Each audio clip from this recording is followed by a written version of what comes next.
we're starting with the #1 overall QB in the On3 industry rankings. You know the name, Dylan Raiola, the 6'3", 220-pound dual threat from Phoenix, Arizona, Pinnacle High School. Last week's show was actually titled, "Is UGA Worried About Dylan Raiola?" I titled that the show.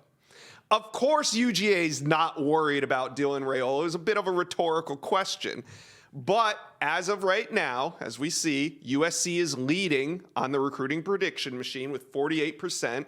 Nebraska has 27%, and UGA with 18%.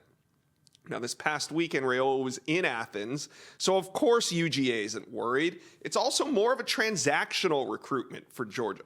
You see, they already have a killer 4-star quarterback committed in Ryan Puglisi. They've also won back-to-back national championships with a walk-on quarterback.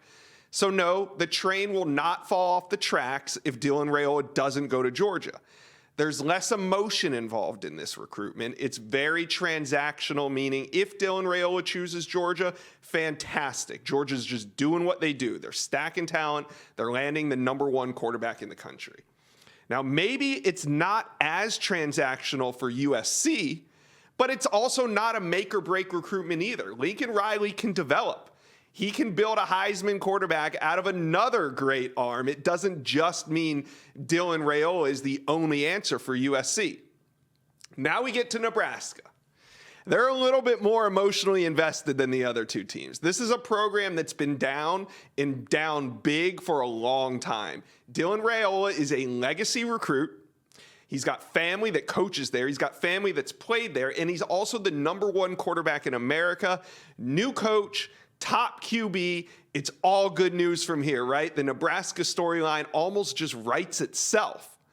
But the consequences for missing on Dylan Raiola hurt if you're Nebraska. The talent gap from Raiola to the next best option is huge. And let's just face it, the storyline isn't as good if you're the number 10, number 20 ranked quarterback as compared to Nebraska landing the #1 quarterback in Matt Rule's first cycle. It's a great story. I can't deny it. But over the weekend, it was Georgia's turn.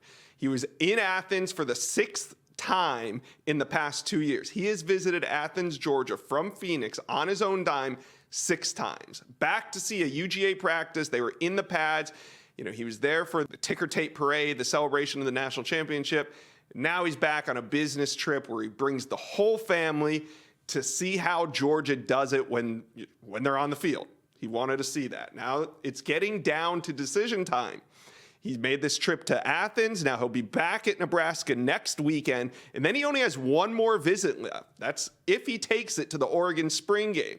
I say if he takes it only because Oregon's kind of out of the way. They've been a fixture in his recruitment, but I wouldn't put him with the other 3 teams that we talk about much more. So if he makes it to that spring game in April, I could see him making a decision shortly after that. So USC leads on the RPM. I'll keep you guys updated on any changes. But where do you think Dylan Raiola lands? Let me know in the comment section of this video. Thank you for watching. Make sure you smash that subscribe button for me. And remember to check out all the videos on the On3 YouTube page.